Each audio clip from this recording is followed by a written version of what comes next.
미국엔 나스닥, 우리나라에 코스닥이 있다면 뉴스쇼에는 뉴스닥이 있습니다. 뉴스쇼 증권시장 뉴스닥, 오늘도 두 분의 패널 함께합니다. 국민의힘 전 비전전략실장 김근식 교수, 그리고 더불어민주당 박수현 의원, 어서 오십시오. 안녕하십니까. 이번 주도 정말 큼직한 이슈가 많아서 두 분이 상한가 뭘 골라오셨을지 정말 궁금한데, 우선 박수현 의원님 뭘 예. 골라오셨어요? 저는 뭐 조금 아까 앞 코너에서도 이야기가 좀 잠깐 나왔습니다만 그 영일만 석유.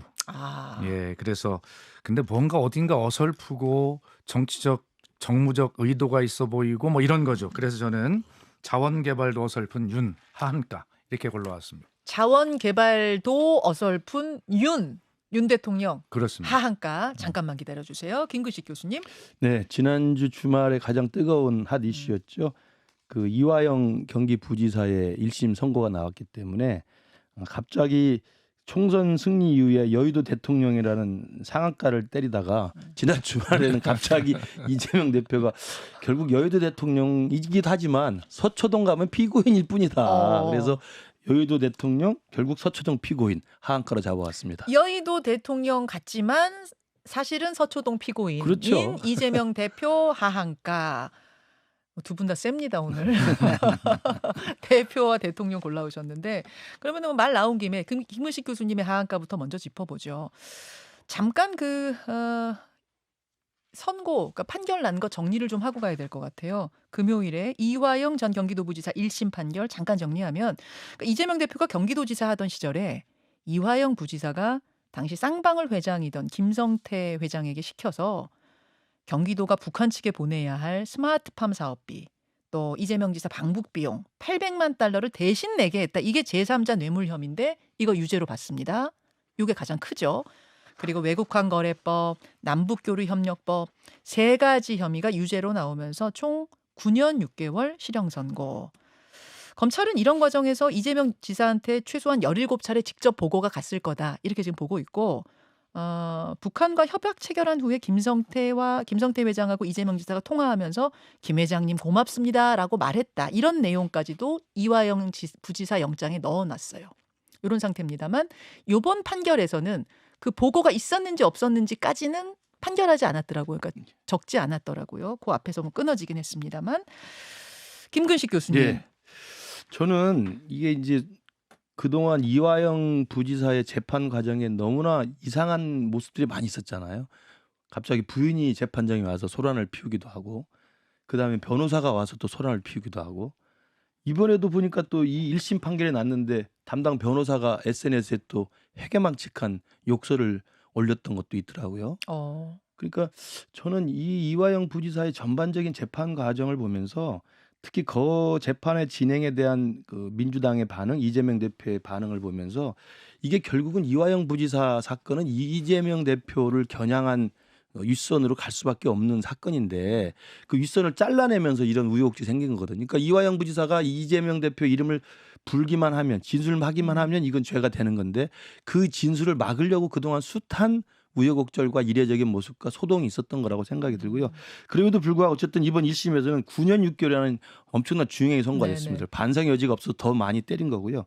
두 가지만 말씀드리면 이 유죄 판결이 난 다음에 민주당의 반응을 보십시오. 첫 번째, 특검하겠다는 거 아닙니까? 이 재판 과정, 수사 과정 자체를. 그러니까 검사를 특검하겠다는 거죠. 이게 최상병 특검이나 김건희 여사 특검하고는 이게 본질적으로 다른 겁니다. 그러니까 국민적 관심 사안이나 국민적 의혹이 있는 걸 야당이 대신해서 특검을 제기하는 건 뭐 오케이, 정치적 논쟁의 여지가 있지만 이건 이화영 윗선 이재명이라고 하는 명확히 결정나 있는 이 사건에 대해서 사건의 수사 과정을 다시 특검하겠다. 이건 뭐냐면 검사를 목 조르겠다는 이야기잖아요. 특히 수사한 검사를 탄핵까지 하겠다고 이야기를 하고 있습니다. 이것은 명백하게 이재명 대표로 향하는 사법 리스크를 막기 위한 방탄의 성격이 가장 강하고, 두 번째는 이 이재명 대표가 그런 특검하겠다는 걸 누구한테 주는 메시지일까? 저는 곰곰이 생각해보면 이화영한테 주는 메시지입니다. 너 걱정하지 마. 내가 끝까지 챙겨볼 테니까. 그리고 나 이 정도 힘 있어. 너 불면 안 돼. 지금까지 변호사가 와서 재판정을 엉망을 만들고 부인이 와서 고래고래 소함 지으면서 자기 남편보다 이재명을 더 두둔하는 이런 모습이 연장선에서 보면 이제 막바지 왔기 때문에 이재명 대표나 민주당 입장에서는 이제는 특검을 하든 말도 안 되는 이야기를 하면서까지 이화영에게 끝까지 버텨라. 너 입을 막아야 된다. 이런 식의 경고성을 메시지를 주고 있다고 생각해요. 김우식 교수님은 이 이화영 지사 1심 판결 보면서 이재명 대표도 결국 공범이겠구나 이렇게 생각하시고 당연히 공범이죠. 당연히 생각해 보세요. 이게 대북 사업 한다고 뒷돈을 주고 편의를 제공하려고 방북비를 대나방 아닙니까?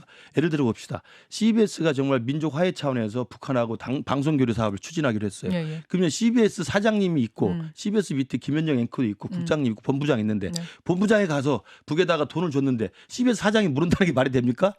그게 말이 됩니까? 모를 수가 없다. 모를 수가 없는 거죠. 직접 보고도 지금 검찰은 했다고 보고 있는데 이재명 대표는 직접 보고받은 적 없다고 하고 있거든요. CBS 사장님이 모르고 어떻게 CBS 본부장이 CBS하고 북한 방송하고 어떻게 방송교류 사업을 추진합니까? 그럼 지금 이재명 대표는 이걸로는 기소가 아직 안 된 상태인데 이제 곧 하겠다는 거 아닙니까? 1심에서 유죄 판결 났기 때문에. 결국 공범으로 될 것이다. 자, 박수현 의원님. 그러니까 우리 김근식 교수께서 이화영 부지사의 어떤 그 검찰 수사 과정, 재판 과정에서 이상한 일들이 일어났다라고 말씀하셨는데 제가 보기에도 이상한 일들이 많았어요. 도대체 이게 공정한 수사이고 재판인가? 우리 그 판사 출신인 민주당의 김승원 의원이 페이스북에 그렇게 썼죠. 결과도 오판이었지만 절차도 엉망이었다. 30년 법조 생활 중에 듣지도 보지도 못한 일이다. 이렇게 이야기를 하고 있잖아요. 김성원 의원은 국회의원이면서 자기 평생 법조인의 양심을 걸고 쓴 겁니다. 왜 그럴까요? 아까 이상한 일들이라고 하셨는데 하나하나 얘기를 해보면 우선 이렇게 이게 사실이라면 이렇게 중형이 내려졌는데 그 당사자인 김성태는 회장 징역 3년 6개월을 구형을 했어요. 형량이 굉장히 낮고 형평이 안 맞죠, 사실은. 그러게 보면 이 검찰이 재판 과정에서 유리한 진술을 확보하기 위해서 부실 수사를 했거나 회유를 했거나 이 형량 거래를 했거나 뭐 이렇다는 것을 쉽게 우리가 알 수 있는 이야기 아니겠어요? 그리고 잘 아시겠습니다만 검찰이 수사를 조작했다라고 하는 정황이 계속 나오고 있었습니다.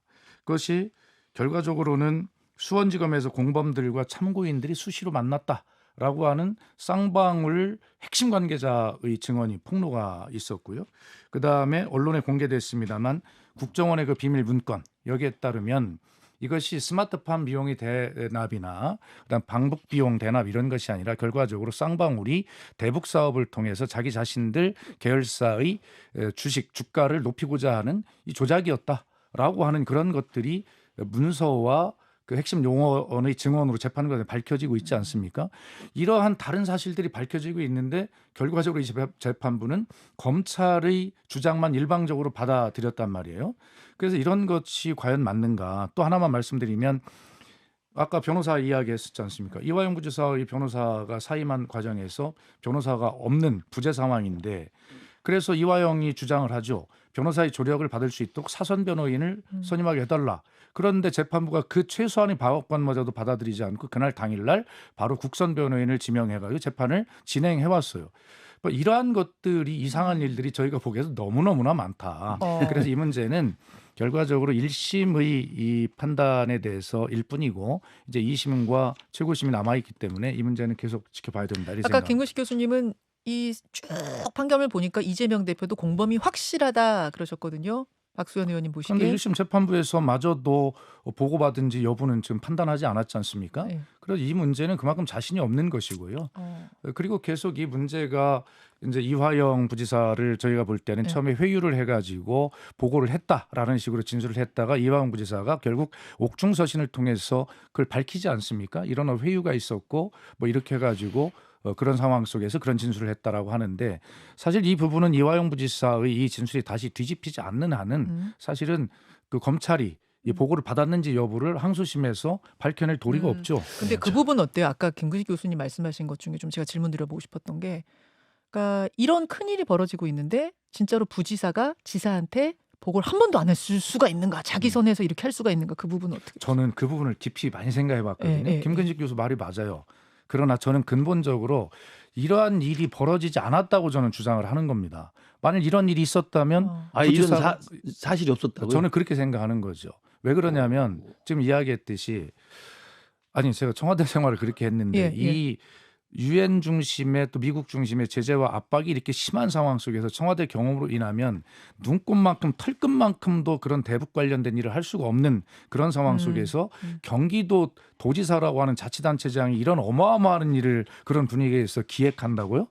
이건 상상할 수가 없는 근데 일이라는 그건 것이 이제 제 아까 주장인 이화영 것이에요. 부지사 자체도 무죄다 그 말씀이신 거예요? 아니 저는 그러면은? 그것과 아니면? 달리 대북 사업이? 이것을 대북 사업 자체를 그 자체가 저는 가능하지 제가 그 설명을 않았다라는 드릴게요. 걸 청와대는 얘기하는 것이죠. 막중한 그 무거운 책임을 갖고 있는 집단이기 때문에 그렇게 생각할 거예요. 대북 제재 상황이니까. 그러나 이재명 지사는 경기지사라서 대권 주자였습니다. 문재인 당시 대통령하고 조금 대북 사업에 대해서는 좀 소외된다는 느낌을 받았었잖아요. 2018년 남북 정상회담 때 박원순 시장은 데려갔지만 이재명은 안 데려갔어요. 네. 그럼 내가 독자적으로 이 부분을 좀 만들어야 생각을 할 수밖에 없었고 추진하는 과정에서 대북 제재 말씀하셨습니다. 바로 그렇기 때문에 쌍방울이 끼어든 겁니다. 대북 제재 상황이 아니었으면 경기도의회가 있고 경기도의회 예산이 다 있어요. 남북 교류 협력 예산이 다 있습니다. 몇십억 다 책정돼 있습니다. 그 돈을 쓸 수 있었어요. 그 돈을 대북 제재에 막혀서 못 썼기 때문에 의회를 통하기 위해서 자기 신복인 이화영을 불러서 김성태를 끌어들여서 대납하게 한 겁니다. 그런 정황이 또 막았고요. 더 중요한 것은 아까 말씀하신 것처럼 이재명 대표가 몰래 이화영 지사 단독으로 이 사업을 할 수 없다는 게 심지어 이화영 지사의 개인적인 그 뇌물 공여와 법인카드 대신 쓴 거 있지 않습니까? 그런 부분까지 이게 같이 정치적인 비리 사건으로 연루돼 있기 때문에 이화영 부지사가 김성태보다 훨씬 중형에 선고된 것이지 봐줘서 그런 게 아니에요. 그러니까 이화영은 3억 이상의 돈을 받고 뇌물을 공여받은 죄가 추가로 있습니다. 김성태하고는 다른 점이죠. 그건 굉장히 악질적인 범죄잖아요. 그러니까 중형에 선고된 것이고 더 중요한 것은 정말 검사를 탄핵하고 그다음 수사 과정을 다 들여다보겠다고 이야기하면서 말을 들은 게 이제 술자리까지 해서 뭐 회의 의혹을 제기한 건데 이것도 법조인 말 들어보니까 그러려면 결심 공판 이전에 그런 사실이 있었으면 제기를 했어야 되는 거예요.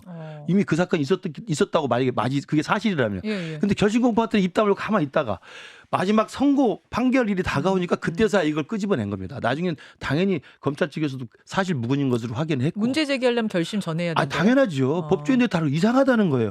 아니 그전에 그게 있었다고 한다면 너무 좋은 호재잖아요. 알겠습니다. 결심 공판 이전에 했었으면 이걸 사건을 계속 질질 끌 수 있었는데 그때는 묵묵부답으로 있다가 갑자기 선고 전에 이야기했다는 거죠. 자, 이 1심입니다. 지금 1심이기 때문에 뭐 확정은 아니기 때문에 좀 상황을 더 지켜보기로 하고 양쪽의 입장이 너무 달라가지고 너무 다른 상황이라는 것까지는 확인할 수 있었어요. 재판부의 판결은 존중을 해야 한다고 생각합니다. 예. 한동훈 전 비대위원장이 한마디 SNS에 거둔 것이 또 화제가 되고 있는데 이 이야기는 박수현 의원 키워드까지 다 하고 나서 시간이 남으면 이것도 한번 논해볼게요. 뭘 골라오셨냐면 자원개발도 어설픈 한가 골라오셨는데 대왕고래 프로젝트.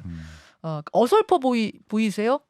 아니 그러니까 뭐 대한민국이 산유국이 되는 그 꿈을 싫어할 국민이 누가 있겠습니까? 그렇죠. 이것이 일부러 무슨 흠집을 내거나 하려고 하는 것이 아니라 해도 너무 어설픈 거예요. 첫 번째는 아니 이게 쉽게 얘기하면 이제 시추를 앞둔 이런 시점에서 이 단계상 무슨 뭐 과학 탐사, 뭐 시추 탐사, 그다음에 상업 생산 이런 몇 가지 단계가 있다고 하는데 대통령이 이 시점에서 산업부도 패싱한 의혹을 받으면서 이것을 대통령이 발표하는 것이 맞는가? 오히려 대통령의 발표가 이 의혹을 이렇게 키우고 진흙탕 싸움으로 이것을 밀고 들어간 뭐 그런 것이죠. 과학을 정치화는 대통령이 한 겁니다. 그래서 결과적으로는 저는 생각을 해봤는데 이게 석유공사가 대통령실에 직접 뭐 이런 것을 보고를 했을까요? 그렇지 않을 거라고 봅니다. 그러면요? 당연히 산업부를 거쳐서 그렇죠. 갔겠죠. 그 말씀이시군요. 그런데 산업부는 우리가 통상 알려져 있기로 완전히 패싱당했다라고 대통령 발표하는 당일날 아침까지 잘 몰랐다는 거 아닙니까? 그렇다면 대통령실이 석유공사가 됐든 산업부가 됐든 뭔가 통상적인 보고 절차의 내용 중에 이런 게 하나 껴 있었을 겁니다. 제가 판단할 때는. 아하, 지금 대통령 지지율이 20% 초반대이고 이게 국면 전환을 해야 될 이 시점에 대통령실이 이 취사 선택, 이 정보를 취사 선택을 해가지고 키워서 이 문제를 바로 그렇게 대통령의 지지율을 회복하고 하려는 정무적 기획과 의도가 들어간 그런 것이었기 때문에 이 시점에 대통령이 발표할 것이 아님에도 불구하고 대통령이 발표를 함으로써 바로 과학을 정치화한 그런 측면이 있다. 누구 참모가 쭉 보고 있다가 보고서 내용 보고 있다 그 한 줄을 발견했을 것이다. 그러니까 제가 볼 때는 그렇게밖에 읽히지가 않아요. 대통령실의 정부에 근무했던 저로서는 보면 그래서 이 문제가 정무적 기획, 정무적 의도가 있다라고 판단을 하고 그것이 바로 여러 가지 지금 의혹의 꼬리를 무는 이런 상황으로 오게 된 것이죠. 만약에 대통령이 발표하지 않고 통상적 절차로 산업부나 이런 곳에서 그냥 일상적으로 처리를 했다면 이렇게까지 이게 관리가 아니라고 저는 그렇게 생각을 하는 거죠. 정무적으로 호재다 생각하고 대통령이 직접 발표했는데 결과적으로는 호재 아니었다고 보세요? 그러니까 이 플러스 아니었다고 의혹을 보세요? 해명하지 못하면 결과적으로는 지금 뭐 언론마다 다르긴 합니다만 시추공 하나당 1,000억에서 1,300억 정도 네. 비용이 든다고 하는데 네. 현재 석유공사는 국내 광구 탐사 비용 예산이 698억인 것밖에 없다는 거 아닙니까? 대출을 받아도 400억, 그럼 1,000억인데 하나도 못 뚫는 거죠. 그럼 국회 예산 증액 승인을 받아야 될 텐데 지금 야당에게 이렇게 의혹을 제기하도록 해놓으면서 그 예산이 통과가 될까요? 그 예산 통과 이 상황에서 못한다고 보십니까? 아니 현재는 이런 의혹이 해소되지 않으면, 않으면. 적어도 야당이 요구하는 자료라도 제출하지 않으면 할 수가 없는 건 그건 당연히 야당이 아니라 국회의 의무죠. 이 문제는. 그 아브레우 박사가 그 액트지오 고문 이야기 들으셨잖아요, 기자회견. 네네. 그거 듣고는 해소가 영 안 되세요? 아니 오히려 네. 뭐 그 한 사람의 이야기를 듣고 문제가 아니라 결과적으로 야당이 요구하고 있는 것은 뭐냐면 예. 자료를 좀 내봐라라고 하는 것인데 관련 자료를 못 내요. 가장 쉬운 게 입찰 과정이 어떻게 됐냐. 그다음 사업성 평가 결과 보고 자료는 뭐냐. 자문단 명단은 뭐냐. 회의록 어떻게 됐냐. 결과 보고서 뭐냐. 얘기하는데 무응답이에요. 알겠습니다. 김근식 교수님. 저도 좀 아쉬운 부분이 있어요. 그러니까 이게 모든 국민들에게 희망을 주려고 했겠죠. 그리고 또 자원 부존 국가로서 이제 이 부분에 대한 오래된 인류의 염원이 있기 때문에 충분히 가능한 이야기는 한데 대통령이 직접 나서서 하는 모양새는 저는 섣불렀다는 생각이 들고요. 그 부분은 김 교수님도. 그리고 이게 이제 명칭을 붙일 때 기자들한테 공지할 때 국정브리핑 제1호라고 했다는 거 아닙니까? 이게 과연 국정브리핑 1호가 될 이슈였던가. 그러니까 이건 이제 확인되지 않고 아직 일어나지 않은 일에 대한 국민적 차원의 관심과 기대와 희망을 대통령이 앞서서 이야기를 한 거란 말이에요. 충분히 할 수 있는 이야기지만 국정브리핑이라는 단어에는 좀 맞지 않았다. 오히려 국정브리핑이라고 했으면 지금 상황에서는 의료 문제라든지 연금개혁 문제라든지 아니면 정치개혁 문제라든지 이런 것들을 이야기하면서 했다면 훨씬 더 국정브리핑이라는 그 단어에 맞지 않았을까는 아쉬움이 있습니다. 그럼에도 불구하고 지금 이 발표가 난 이후에 많은 그 회사 자체에 대해서 논란이 많잖아요. 저는 이 부분도 계속 언론에서 취재가 이루어지고 그다음에 야당에서 요구가 있기 때문에 저는 곧 이제 뭐 국회가 열리고 그러면 이 부분에 대해서 아마 야당 측에서 문제 제기가 있을 겁니다. 저는 문제가 없다고 한다면 있는 그대로 투명하게 객관적인 자료를 다 내서 이 지오 액트라고 하는 이 회사가 정말 신망 있는 회사고 확실한 신뢰성 있는 결과를 가져온 것인지에 대해서 국민적으로 이 부분을 설명하고 해명할 필요가 있다고 생각합니다. 김근식 교수님도 그럼 이 하한가에는 어느 정도 동의하시는 거예요? 저가 만약에 용산에 있었다면 이걸 대통령이 굳이 할 필요는 없다고 건의드렸을 거예요. 내가 참모였다면 말렸다. 근데 아직 지금 용산이 정무적 기능이 잘 안 돌아가고 있다는 아마 반증이기도 하다고 저는 생각합니다. 그 부분이 참 저로서도 굉장히 아쉬워요. 만약에 이 문제를 아까도 말씀드렸습니다만 이런 대통령이 직접 국정브리핑 1호로 발표하는 이런 호들갑을 떨지 않았다면 이 문제가 차분하게 진행이 되고 대한민국 국민의 산유국의 꿈을 이룰 수 있는 그런 기회로 지금 막 가슴이 설레고 있을 거 아닙니까? 그런데 이게 뭐 진흙탕 싸움이 됐죠. 아니 근데 오히려 대통령이 지금 발표했다고 해서 야당에서 일부러 승인할 거 안 해주고 막 그러는 거는 혹시 아니에요? 아니 아까도 말씀드린 그런 것이 아니라 여러 가지 문제가 있기 때문에 그 의혹을 해소해야 되고 그다음에 비용이 시추 비용만 해도 5개를 뚫으려면 적어도 5천억이라고 이제 추산이 되는데 이 비용을 어떻게 그런 의혹 해소가 없이 됩니까? 그리고 이 국가계약법이라는 게 있는데 저희는 그것도 위반했다고 보고 있어요. 알겠습니다. 이게 이제 석유공사가 이 액트지오에게 지명 경쟁 입찰을 했다 이렇게만 이야기하고 있는데 지명 경쟁 입찰은 자격을 갖춘 몇 개의 업체를 제안하고 거기서 경쟁을 하도록 하는 것인데 이 국가계약법에는 지명 경쟁 입찰의 경우에도 이행 실적, 기술 능력, 재무 상태, 사회적 신뢰도 등을 사전에 심사하고 적격자만을 입찰에 참여하도록 돼 있어요. 그런데 알려진 것처럼 이미 법인세를 체납 상태고 법인 자격이 문제가 있는 이 상태에서 어떻게 이 업체를 이 지명 경쟁 제한 입찰 대상에 포함시켰는가?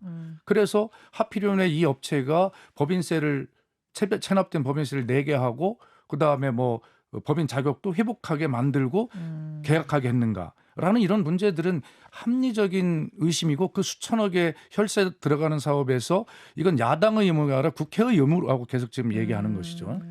제가 봐도 이제 이 부분은 석유공사하고 산업통상자원부에서 자체적인 합리적 노력과 프로세스에 의해서 진행을 했으면 되는 거고요. 대통령이 나서서 이제 갑자기 국정브리핑으로 하다 보니까 이게 좀 정치화된 측면이 있습니다. 그렇기 때문에 지금이라도 꼼꼼하게 잘 챙겨서 내실을 잘 다지고 네. 정말 국민들의 기대에 부응할 수 있도록 해야 된다고 봅니다. 자, 여기까지 일단 하고 두 분 한 5분 정도 괜찮으시면 네. 예, 한 못다한 이야기 조금만 더 유튜브로 예. 이어가도록 하죠. 괜찮으세요? 네. 네, 괜찮습니다. 아우, 고맙습니다. 일단 광고 나갈게요. 자, 라디오 청취자들과 인사 나누고 유튜브로 조금만 더. 사실은 제가 사전에 두 분한테 양해를 구한 게 아니었는데 너무도 흔쾌히 기다렸다는 듯이 네 그러시죠? 아, 좋아요. 박수현 의원님 고맙습니다. 아닙니다. 저 안 시켜줘서 다음 주 얼마나 우리 감사합니까? 마지막 그 코너로 넣어야 될 것 같은데. 아, 고맙습니다. 김우식 교수님 너무 감사드리고요. 좀 편하게 넘어왔어요. 그래서 아니 왜 제가 두 분한테 귀한 시간 조금만 더 내달라고 부탁을 드렸냐면 아까 그 이제 이화영 부지사 재판 1심 판결이 난 다음에 정치권에서 여러 가지 반응들이 쏟아졌는데 한동훈 전 비대위원장 반응과 관련해서는 조금 우리가 들여다봐야 될 것 같더라고요. SNS를 이틀 연속으로 올렸습니다. 한동훈 전 비대위원장이. 무슨 내용이냐면 첫날은 이렇게 올렸습니다. 자기 범죄로 재판받던 형사 피고인이 대통령이 되면 그 형사 재판은 중단되는 걸까요? 라는 의문문을 올렸어요. 예, 화면이 지금 꺼졌네요. 화면이 왜 꺼졌어? 어떤 학자들은 재판은 중단되지 않는다고 하고 어떤 학자들은 중단된다고 합니다. 가로 열고 헌법 제84조에 보면 대통령은 내란 또는 외환죄 범한 경우 제외하고는 재직 중에 형사상 소추를 받지 아니한다 해서 소추에 재판이 포함되느냐 안 되느냐 해석 문제겠죠. 지금까지는 현실 세계와 거리가 먼 학술적인 논의일 뿐이었는데 이제는 이제 이 중요한 국가적인 이슈가 될 거라 생각합니다. 이렇게 얘기를 한 다음에 다음 날 또 올렸어요. 또 보여주세요. 어제 글에 대해 제 생각을 묻는 분들이 계시네요. 저는 이미 진행 중인 형사 재판은 형사 피고인이 대통령이 된다고 해서 중단되지 않는다고 본다. 한 가지 더. 형사 피고인이 대통령이 된 다음에 실형도 아니고 집행유예만 확정돼도 선거 범죄일 필요도 없고 대통령직이 상실됩니다. 선거 다시 해야 하는 거죠. 이렇게 이틀 동안 시리즈로 올렸어요. 사실은 저도 이 부분은 생각지도 못했던 부분이었는데 그냥 재판 중이어도 대통령이 되면은 땡 이겠구나 했는데 법조인 한동훈 전 비대위원장은 그게 그렇지가 않다라는. 자, 일단 예. 뭐 덧붙일 말씀. 예. 제가 이제 저도 정치학자인데 예. 저런 그 헌법에 나와 있는 대통령의 그러니까 형사 소추권의 면제 특권이잖아요. 있죠. 무슨 이제 불소추권, 형사 불소추권이라고 뭐 그러는 것 같은데. 소추란 말이 근데 정확히 뭐예요? 그렇죠. 그러니까 소추. 소추란 단어를 놓고 이제 논쟁이 있을 수 있는 건데 예. 소추에 대한 정확한 뜻은 검찰이나 국가가 공소를 제기하는 걸 소추라고 합니다. 공소 제기하는 거. 공소 제기를 소추라고 하기 때문에 그런 협의의 개념으로 그 해석을 하면 이미 대통령 되기 전에 진행되는 재판은 소추에 포함되지 않죠. 그러니까 기소하는 거. 예. 그 기소하는 기소 이후 사건이 예, 기소 이후 과정이니까. 예. 그러면 한동훈 장관의 견해가 맞다고 볼 수 있고 그러나 헌법에 저렇게 명문화시켜서 대통령의 현행범이더라도 내란이나 외환이 아닌 경우는 형사소추권을 못하게 돼 있다는 것은 대통령이 직위를 안정적으로 보장한다는 입법 취지거든요. 그런 본래 정치적 해석을 좀 광의로 해석하면 재판도 중단해야 한다는 또 견해가 있는 거예요. 아, 광의로 해석하느냐, 그렇죠. 좀 좁게 네. 해석하느냐, 근데 왜 이런 협의로 우리가 해석하느냐. 논쟁을 해야 되는 이 상황이 저는 굉장히 우리나라 정치의 지금 후진성이라고 보는데 헌법에 그걸 명시했다는 것은 대통령 임기 5년과 직위의 안정성을 위해서 이런 일이 일어날 거라고 생각하지 않았지만 적어놓은 거예요. 근데 이런 일이 일어나고 있는 현실이 너무 안타깝습니다. 정말 우리 하버드 대학의 두 교수가 썼던 어떻게 민주주의는 무너지는가 책에 보면 지금 현대 민주주의가 민주주의 시스템 안에서 무너지고 있는 건데 제도로 보장돼 있는 권한이지만 쓰지 않는 게 지금까지 민주주의 지금까지 정상적 작동이었습니다. 불체포 특권 규정돼 있지만 잘 쓰지 않습니다. 그래야 국회의원이 제대로 하는 거 아닙니까? 형사소추권을 면제한다는 저것도 명시돼 있지만 쓰지 않는 게 대통령이 정상적인 거죠. 근데 그 이야기를 논쟁할 정도의 대통령이나 대통령 후보가 되면 그 민주주의는 망해가고 있는 겁니다. 예를 하나만 들어봅시다. 영국 왕이 국왕이 총리를 지명하게 돼 있습니다. 네. 그러나 법적으로 제도적으로는 아무나 지명해도 돼요. 음. 그러나 절대 그렇지 않습니다. 수백 년 역사에서 영국 국왕은 반드시 제1당의 대표를 총리로 지명합니다. 그게 제도적 권한이 있지만 안 쓰는 거예요. 저는 대통령 임기 미국 대통령도 2번 하고 안 하는 것도 법으로 보장되기 전에는 그런 법이 없었습니다. 그렇게 안 하는 거거든요. 그러니까 저는 대통령이 되려는 사람이 또 대통령에 거론되는 사람이 이제 저런 식의 명문화만 되어 있지만 한 번도 작동하지 않았던 저 조항을 우리가 이야기하는 것 자체가 우리나라 지금 정치가 얼마나 엉망인지를 보여주는 거라고 봐요. 자, 아까 대통령인 상황에서는 협의로 조금 좁게 해석하자면 기소 어떤 일로도 내란 외환만 아니면 기소할 수 없다라는 게 이제 그렇게 되는 건데. 그러니까 한동훈 위원장 보기에는 이미 기소가 된 다음에 대통령이 된 거에 대해서는 재판이 쭉 가는 거다. 그래서만 유죄 판결 내면은 대통령에서 내려오는 거다. 지금 이 논리거든요. 그럼요. 예. 지금 김근식 교수가 이제 두 가지 의미를 잘 설명했기 때문에 제가 중언부언 중복하는 것은 시간 낭비인 것 같고요. 좀 다른 측면에서 이 문제를 해석해 보고 싶은데 예. 자, 김근식 교수가 지금 말씀하시면서 민주주의 위기 어떻게 망해가는가를 말씀하셨어요. 아직 대통령 후보도 되지 않고 대통령도 되지 않은 이재명 대표를 가지고 대통령이라고 상정하는 건 고마운 일이나 그러나 이 민주주의가 어떻게 무너지는가 하는 것은 현직 대통령이 어떻게 민주주의를 무너뜨리고 있는가가 훨씬 더 심각한 현재적 문제인데 정치를 본격적으로 하겠다, 당대표를 하겠다, 아니면 대통령 후보가 되겠다, 나진 뭐 이런 생각을 하고 있는 한동훈 전 비대위원장이 적어도 지금 본인이 아무리 당권 주자로서 당 대표가 되는 것이 중요하다 하더라도 지금 적어도 정치를 하겠다는 큰 정치를 하겠다는 입장에서 한동훈 비대위원장 이런 거 가지고 왈가왈부 글을 쓰는 것은 저는 자격이 없다 생각해요. 아니, 지금 안보 문제 좀 오물풍선이 날아오고 대북 확성기가 재개되고 하는 이런 상황에서 아주 좀 지도자다운 큰 문제 이런 문제들에 대해서 한동훈 비대위원장 언급을 굉장히 회피하고 있어요. 자격이 없다고 생각합니다. 결과적으로 이재명 대표를 쫓아다니면서 꼬투리만 잡고 정말 꼬리만 흔들어대는 이러한 거 가지고는 안 된다. 결과적으로 일어나지도 않은 일을 가지고 이렇게 논란을 일으키는 것은 지도자답지 못하다 하는 그런 측면에서 저는 한동훈 비대위원장의 글을 비판하고 싶습니다. 일단은 그럼 그 법조문 해석에 대해서는 그건 누구도 결론을 낼 수 없는 문제인데요. 예. 그러니까 이게 사실은 제가 이제 물론 이제 여당이나 야당이나 이렇게 그 문구로 명시되어 있는 것을 또 논쟁으로 또 해석해보고 이런 상황이 되는 건 자제해야 됩니다.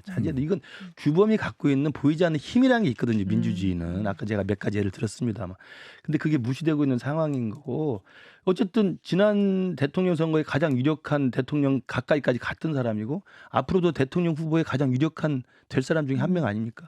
그런 분이 몇 가지의 범죄 비리와 관련해서 재판을 받고 있는 상황이라는 게 한 번도 우리나라의 헌정사에 없었던 일이라는 거예요. 제가 말씀드린 건 그런 겁니다. 그 정도 상황이 오면 민주주의를 지키고 있는 민주주의를 작동시켰던 보이지 않는 규범 상황에서는 스스로 그만두는 거예요. 그러니까 저 조항이 논쟁이 될 필요가 없었던 겁니다. 저 조항이 있어도 저 정도 상황 되면 그 해당 당사자가 스스로 그만둡니다. 그래서 저 조항이 한 번도 논쟁이 안 됐던 거예요. 그래서 민주주의는 지켜왔던 겁니다. 근데 트럼프 보십시오. 이재명 보십시오. 저런 조항까지 끌고 들어가서 재판이 가능하냐, 출마 자격이 있느냐 없느냐 이런 이야기 해야 되는 게 민주주의가 속으로 무너지고 있는 거라는 거죠. 저 상황이 오면 그만두는 게 맞습니다. 저 논쟁하기 전에 그만둬야 되는 그래서 문제다. 민주주의 지켜왔던 거예요. 아니, 김근식 교수님, 제가 좀 아까도 말씀드렸지만 아직 대통령이 되지도 않은 이재명 대표를 가지고 가장 그렇게 하지 가까이 가 있는 말고 유력한 후보 아닙니까? 지금 현재 대통령인 윤석열 대통령이 민주주의를 어떻게 무너뜨리고 있는가를 보라니까요. 자, 이 이야기가 있었고 하나만 더 짚어볼 거는 원구성 어떻게 되는 건가? 진짜로 민주당이 18개 상임위원장 다 가져갈 생각이 진짜로 있는 거예요? 아니요, 그렇지 않죠. 그러나 결과적으로는 현실론으로 결과론으로 그렇게 될 가능성을 배제할 수 없다는 현실적으로? 것이죠. 그렇습니다. 왜냐하면 오늘 이제 국회 본회의가 예정이 돼 있는데 또 똑같이 이제 국민의힘은 들어오지 않을 것이고 민주당 단독으로 국회의장에게 제출한 11명의 상임위원장을 오늘 선출하게 되는 예정으로 있는데 그 11개는 그러면 네네. 7개는 국민의힘 가져가쇼. 그렇습니다. 이거고 11개는 근데 우리가 먼저 하겠소. 그렇습니다. 그럼 거기 안에 지금 법사위 운영이 과방이 다 들어있는 거예요? 것이죠. 그러니 민주당은 일단 선출을 할 것입니다. 그리고 문제는 국민의힘이 법사위와 운영위를 자기들이 하겠다 했으면 하고 싶으면 자기들도 그 명단을 내야죠. 그리고 협상을 해야죠. 그래서 어떤 결론이 나야 되는데 명단 자체를 지금 내지 않고 있는 것 아닙니까? 그런 상황에서 이미 국회법을 준수하겠다라고 하는 야당 민주당의 선언과 그다음에 국회의장의 약속이 예정이 돼 있었어요. 이 자체를 현실로 국민의힘이 빨리 받아들이고 본인들도 법사위원장과 운영위원장 등을 포함해서 명단을 냈어야 됩니다. 그래서 협상이 되든 깨지든 해야 되는데 우선 그 자체를 안 하고 있는 것이고요. 그래서 민주당은 오늘 선출을 하고 진행을 할 겁니다. 근데 만약에 뭐 다음 본회의가 언제 있을지 모르겠으면 곧 있을 겁니다. 아마 있을 텐데 그때까지도 협상에 응하지 않고 명단을 내지 않는다면 국회 법에 따라서 민주당은 아까 말씀드린 결과론적으로 18개 전체를 또 선출할 가능성을 배제할 수 없다. 이렇게 얘기하는 것이죠. 국민의힘이 지금 고민이 깊을 것 같아요. 깊죠. 7개라도 가지고 와야 되는 거야? 이거 어떻게 해야 되는 거야? 막 그러니까 이렇게. 이게 소수 여당의 참 이제 그 딜레마인데요. 네.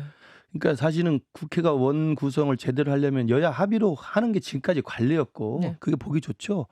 근데 지금 지난 21대도 그렇고 22대도 이렇게 되고 있는데 만약에 11개 지금 민주당이 이야기했던 그 상임위원장을 오늘 만약에 통과를 시켜버리면 네. 사실 법적으로는 이게 절차를 그렇게 해버리면 할 말이 없는 거예요. 네. 이게 이제 수적 다수가 그렇게 무서운 건데 그러면 나머지 7개 남아있는 것들조차도 국민의힘에서 내지 않으면 그것까지 하겠다는 걸로 가버리면 네. 우리 내부에 좀 복잡해지죠. 또 7개 상임위원장이라도 생각하고 있는 분들이 계실 거고 빨리 원구성이 되어야 뭐 국회 활동을 하는 건데 그래서 저는 개인적으로 제가 뭐 낙선한 입장에서 뭐 원구성과 관련해서 할 이야기는 없습니다만은 아유, 하셔도 돼요. 제가 볼 때는 법사위는 민주당에 너무 욕심내는 거예요. 만약에 오늘 11개를 통과시킬 때 법사위까지 해버리면 이제 협상에 그 가능성 물 건너 가버립니다. 아, 운영위가 아니라 하나를 고르자면 지켜야 할 법사위죠. 하나를 고르자면 왜냐하면 법사위예요. 지금까지 모든 국회가 관행상 여야 간의 균형을 맞추고 견제를 하기 위해서 국회의장을 가져간 다수당이 있으면 소수당이 법사위원장을 하면서 일종의 견제와 균형의 장치를 만들었던 아까 제가 말씀드린 보이지 않는 규범이 작동했던 겁니다. 누가 꼭 법사위원장을 다 가져갈 수 있다. 아까 말씀 똑같은 거예요. 다 가져갈 수 있다고 가져가 버리면 아까 제가 말씀드린 민주주의가 무너지는 방식에 그냥 명문화되어 있는 규범을 제외하고 그냥 자기 권한을 쓰겠다는 거거든요. 그런 면에서 본다면 저는 법사위원장만 민주당이 좀 우리에게 양보를 해주는 걸로 저는 협상의 여지가 있었으면 좋겠다는 생각이 들고 근데 지금 민주당도 법사위원장을 반드시 가져야겠다. 그것도 정청래를 시키겠다. 이러면 전쟁의 선포죠. 전쟁 선포다. 그렇죠. 법사위원장까지 뺏기고 그러면 이쪽에서 어떻게 하겠습니까? 특히 정청래 의원이 위원장이면 더 전쟁 선포예요. 법사위라는 게 모든 법률안이 한번 통과해야 되는 일종의 상원 같은 역할을 하는 건데 거기를 이재명의 가장 큰 호위무사가 잡고 있으면 이거 뭐 22대 그냥 이재명 대통령 만들기 위해서 길 깔아주겠다는 거 아니겠어요? 지금 법사위원장의 정청래 의원, 그다음에 과방위원장의 최민희 의원, 그리고 운영위원장의 박찬대 의원 이렇게 지금 지명이 된 상태인 거죠. 그렇습니다. 원래는 박주민 의원이 법사위원장 간다 그러지 않았었어요? 뭐 그런 이야기도 있었죠. 근데 여기서 위원장이 누구냐를 가지고 논쟁을 하는 것은 그건 인격 모독입니다. 뭐 그렇게 해서는 안 될 것 같고요. 법사위만큼은 양보해달라는 거예요. 다만 보이지 않는 규범으로. 그렇다면 아까도 말씀드렸습니다만 법사위원장을 포함한 명단을 내시라니까요. 내서 협상을 해야 되는데 그걸 자체를 안 하고 있으니까 이제 문제라는 것이고 국민의힘의 입장을 저희가 왜 모르겠습니까? 국민의힘도 저 입장 알으니까 서로 내놓고 절차를 지켜서 그거 어떻게 하자는 생각하세요? 왜 얘기거든요. 안 내는가? 일단 내라. 그러니까 이 명단을 낸다는 것은 원내 대표단끼리의 협상이 마무리된 다음에 그 마지막 단계로 되는 거죠. 그러니까 지금이라도 박찬대 원내대표하고 우리 추경 원내대표가 다시 협상을 시작해야 됩니다. 그래서 합리적인 선에서 절충을 보고 마무리를 해줘야 그다음 명단을 내는 거죠. 큰 틀에서 뭐 아무것도 안 됐다. 명단 먼저 내고 협상할 수는 그래서 없죠. 이 문제가 아까 이제 그 법사위를 국회의장과 야당이 이제 나눠 갖는 것이 맞다, 관행이다 말씀하신 것, 뭐 그것도 맞습니다. 그러나 저희 입장은 이런 것이죠. 국회의회 차원, 삼권분립 차원에서 보면 다수당이 민주당이라 하더라도 국회 본회의를 통과한 법에 대해서 대통령이 거부권을 이렇게 남발을 하고 또 의원 연찬회인가요? 거기에서 대통령이 거부권을 무기로 협상을 하라. 뭐 이렇게 대놓고 의회 입법권을 무시하는 삼권 분립을 무너뜨린 이런 상황에서 의회가 행정부를 견제할 수 있는 방법은 법사위를 야당이 가지고 그렇게 법을 통과시키는 방법밖에 없는 것이죠. 이 야당의 논리도 분명히 맞는 것입니다. 그래서 이 문제는 자업자득의 측면이 있다. 그러나 지금 말씀하신 그런 관행의 측면도 있는 것이기 때문에 언제든지 21대를 보면 전체를 민주당이 다 가져왔다가 김종인 비대위원장 시절이었습니다만 네. 주호영 원내대표 시절에 그러나 그 이후에 일정 기간이 지나서 또 관례대로 또 나누지 돌아왔죠. 않았습니까? 예. 그러니까 그런 기간들을 그런 경험도 있고 그러니 길게 갖지 말고 짧게 빨리 해야 된다는 것인데 지금 국민의힘은 스스로 이걸 포기하고 있는 듯한 것이 뭐냐면 상임위원장이나 상임위원 명단은 내지 아니하고 그러니까 상임위원 어떤 것을 하고 싶어하는 의원들이 어디를 원내대표한테 찾아가는 것이 아니라 국회의장실을 찾아간다는 거 아니에요? 지금 민원하러? 그러니까 잘못된 지금 거죠. 협상에 지금 어그러져 있으니까 그런 거고요. 아니, 그래서 그다음 한 저는- 말씀만 마지막 네. 드리면 그래서 이런 문제를 시간을 그렇게 끌지 말고 좀 빨리 명단 내서 그것을 최소화 좀 하는 접점이 찾을 수 있을 것이라는 말씀을 꼭 좀 드리고 싶어요. 저도 그러니까 우리 국민의 입장에서는 이게 진짜 마주보고 달리는 기관차처럼 전쟁을 선포해서 가버리면 정말 22대 국회 4년 내내 정말 무수겠고 제가 낙선하길 잘했다는 생각이 들 거예요. 이런 전쟁태 아수라판에 제가 뭐하러 갑니까? 근데 첫 단추도 잘 끼려면 민주당도 법사위원장 뭐 지금 야당이니까 힘이 없으니까 통과를 시켜야 거부권에 대항할 수 있다. 그동안 21대 하반기에 우리 법사위원장 우리가 갖고 있었습니다만 그 외에 방법 많잖아요. 패스트 트랙으로 숙려기관에서 올렸죠. 그다음 직회부 상정했죠. 안건조정심의에서 다 했잖아요. 할 거 다 할 수 있잖아요. 그럼 법사위원장은 그래도 소수당이 갖는 그동안의 관례를 존중해서 민주당이 흔쾌히 내줄 수 있는 것을 협상의 첫 단추로 삼았어야지. 그럼 우리도 뭐 운영위 정도 내줄 수 있다라고 할 수 있는 거잖아요. 그러니까 이런 것들은 정말 민주주의가 작동할 수 있는 보이지 않는 규범 속에서 문화 속에서 잘 협상을 마지막 해야지. 국민의힘이 서로 전쟁만 선포하면 이거 어떻게 하겠습니까? 국민의힘이 저런 이제 협상 맞습니다. 맞는데 국민의힘도 지금 현재 상임위 명단을 내지 않고 자당 내부에 상임위가 아닌 그걸 대신할 수 있는 위원회를 지금 구축하고 있거든요. 진지를 구성하고 있어요. 특위를 다 지금. 구성했죠. 특위를 구성해서 위원회를 대체할 수 있는 자기 자체 내부의 상임위 활동을 하겠다. 이렇게 장기전 태세로 나오고 있어요. 아, 원구성이 잘 됐을 때 상임위를 미리 준비하기 위한 지금 워밍업 단계죠. 왜 그러십니까? 1년 동안 그렇게 하실랍니까? 이번 주는 이 원구성 협상이 굉장히 중요한 그렇습니다. 화두가 될 것 같습니다. 일단 민주당에서 위원장 후보 명단 어떻게 냈는지 한번 읽어드릴게요. 법사위의 정청래, 그다음에 과방위의 최민희, 운영위의 박찬대. 운영위는 뭐 대통령실 예산, 뭐 대통령실 관리 이런 거 다 담당하는 곳이에요. 교육위의 김영호, 행안위의 신정훈, 그다음에 문화체육관광위의 전재수, 그리고 농림축산식품해양수산위의 어기구, 보건복지위의 박주민 의원이 갔군요. 예, 그렇습니다. 지금 보건복지위 박주민, 국토교통위원회의 맹성규, 예산결산특위의 박정 이렇게 11개의 위원장을 지금 지명한 상태라는 거. 오늘 11개는 그대로 아마 민주당이 갈 것 같아요. 근데 저 표결로. 법사위원장, 과방위 운영위원장 다 그렇게 강성 인사로 채워서 가져가면 정말 이건 22대 국회 정말 힘듭니다. 정말 전쟁이죠. 정청래 의원이 그러니까 워낙 이 선수도 그렇고 또 위원장을 하셨었기 때문에 아마 박주민 의원한테 양보할 것 같다 이런 얘기가 있었는데 막판에 그게 그렇게 안 됐네요. 뭐 그 내용은 제가 잘 알 수는 없고요. 그러나 하여튼 누가 위원장이 되느냐가 네. 문제가 아니라 결과적으로 그 위원회는 제가 봐도 합리적으로 다 집단 지성으로 운영되게 돼 있어요. 그래서 어쨌든 지금 말씀대로 국민의힘이 안에 진지를 구축하고 특위를 만들어서 장기전을 가겠다 하지 말고 빨리 풀고 나오세요. 자, 오늘 여기까지 가보겠습니다. 우리 늦게까지 같이 해주셨는데 커피를 제가 드리는 게 아니라 우리 청취자들한테 선물을 드릴 수 하나 있는 골라야 기회를 그렇습니다. 뉴스쇼 스타벅스를 2분씩 골라주세요. 박수현 의원님. 아우, 뭐 저는 뭐 잘 읽혀지지 않는데 위에서부터 화성복택님과 조은대님 이렇게 보이는데 고맙습니다. 두 분께 드리고요. 김근식 교수님. 근식 웃기고 있네. 저를 비난한 분들한테 꼭 커피를 드립니다. 그러면 비난글 많이 올라와요. 아유, 너무 많이 칭찬하시는 올라와요. 분 괜찮아요, 괜찮아요. 칭찬하시는 분. 김근식님 언제나 멋져도 하나 있네요. 그렇죠. 이렇게 두 분 하면 되겠다. 매구님, 네. 매구님한테. 김근식 교수님 품격 있는 박수현 의원님 저런 댓글 좀 받아보세요. 그분한테 드려야지. 여기까지 하겠습니다, 여러분. 오늘이 6월 오늘 60항쟁 날이에요. 그렇습니다. 그러니까 60항쟁이 1987년이잖아요. 그때 저는 뭐 했나 보니까 초등학생이었어요. 그래요? 그러고 보니까 저희 이제 CP는 그때 뭐 하셨어요? 그때 대학생이더라고요. 우리 같이 일하고 있지만 이거에서 딱 나이 차이가 세대 차이가 저는 막 코올리고 있을.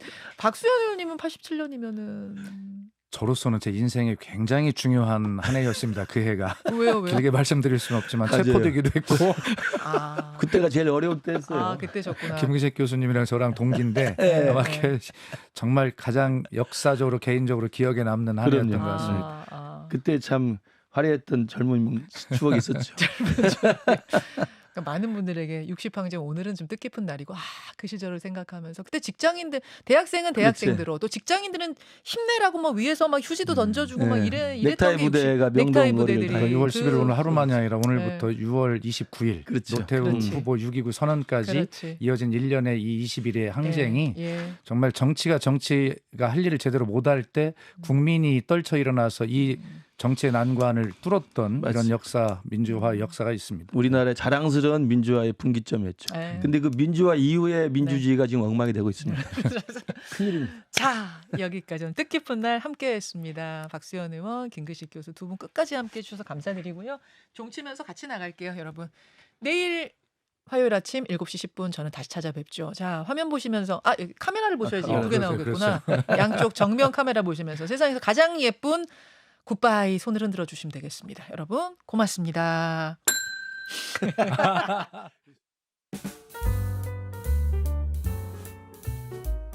김현정의 뉴스쇼는 시청자 여러분의 참여를 기다립니다. 구독과 좋아요, 댓글 잊지 않으셨죠? 알림 설정을 해두시면 평일 아침 7시 10분 실시간 라이브도 참여하실 수 있습니다.